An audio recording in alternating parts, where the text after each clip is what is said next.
আমরা জানি যে নির্বাচন পরিচালনা করে থাকে প্রশাসন।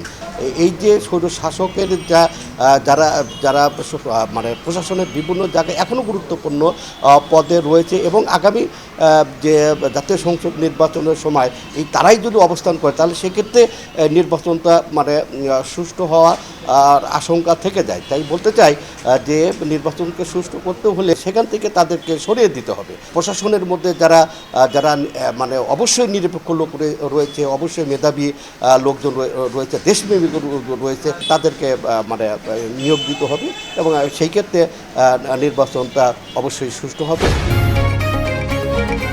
পাবলিক রিঅ্যাকশনে আপনার মতামত দিন।